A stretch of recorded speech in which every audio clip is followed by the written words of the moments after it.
ঝাড়গ্রামে জলছত্রের আয়োজন জেলা পুলিশের। তীব্র তাপপ্রবাহে স্বস্তি দিতে পথচলতি সাধারণ মানুষজন এবং গাড়ির চালকদের পাশে দাঁড়ালো ঝাড়গ্রাম জেলা পুলিশ। জেলা পুলিশ জলছত্রের মাধ্যমে পথচলতি মানুষজন এবং চালকদের জলদান শুরু করলেন ঝাড়গ্রামে। ঝাড়গ্রাম জেলা পুলিশ সুপার অরিজিৎ সিনহা এবং অন্যান্য উচ্চপদস্থ আধিকারিকেরা এদিন ঝাড়গ্রামের পাঁচমাথা মোড়ে এই জলদান শুরু করলেন। ঝাড়গ্রাম জেলা জুড়ে তাপপ্রবাহ অব্যাহত রয়েছে।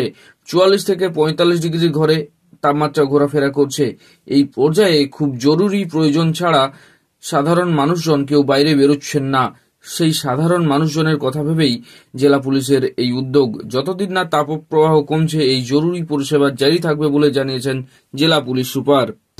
সেই সময় সেই সতর্কতাগুলি আপনারা দয়া করে আমাদের মেনে চলবেন এবং যেখানে যেখানে আমাদের আগামী 15-20টা দিন খুবই আরও এর মধ্যে থাকবে। দেখুন, ওয়েদার চেঞ্জ হবে, আপনাদের যাতে কেউ অসুস্থ না হয়ে পড়ে। বিশেষ করে আমার পুলিশ কর্মচারীরা তারা কন্টিনিউয়াস ডিউটি করছে, প্রত্যেক ফেজ অফ ভোটের ডিউটি তাদের মধ্যে চলছে। কিন্তু আমরা তার সাথে আপনারা যদি থাকেন, আপনারা আমাদের কাছে যেখানে পারবেন আমরা আপনাদের সাহায্য করব আগামী এইখানে। কিন্তু একটা যেটা হয়, যেটা ন্যাচারাল ফেনোমিনান, ন্যাচারাল ওয়েদারের ওপরে তো আর আমাদের কন্ট্রোল নেই। আপনারা যেখানে যাবেন বাইরে টুপি পরে যাবেন, বাইরে চশমা পরে থাকবেন। আপনাদের যেখানে বারবার নিজেরা হাইড্রেশন করবেন, যেখানে হোক জল এখানে পাচ্ছেন ডাবের জল খাবেন। তাহলে কি আমাদের এই ভোটের সময়টা, যেটা আমাদের আগামী 25 তারিখ ভোট অবধি, আপনারা নিজেরাও সুস্থ থাকবেন এবং আপনারা নিজের পরিবারের দিকেও খেয়াল রাখতে পারবেন।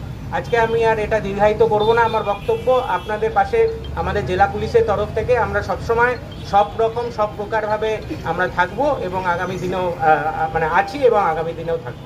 ধন্যবাদ। আমাদের এখন এটা এই যতদিন না আমাদের ওয়েদার ফোরকাস্ট অনুসারে আমাদের এই তাপপ্রবাহ যতদিন চলছে আমরা ততদিন এই প্রোগ্রামটা চালাবো। আমাদের 24 ঘন্টা ভোট আছে, 25 আমাদের ভোট। আমাদের ঝাড়গ্রাম ডিস্ট্রিক্টে বেশ কিছু রাজ্য ঘিরে আছে।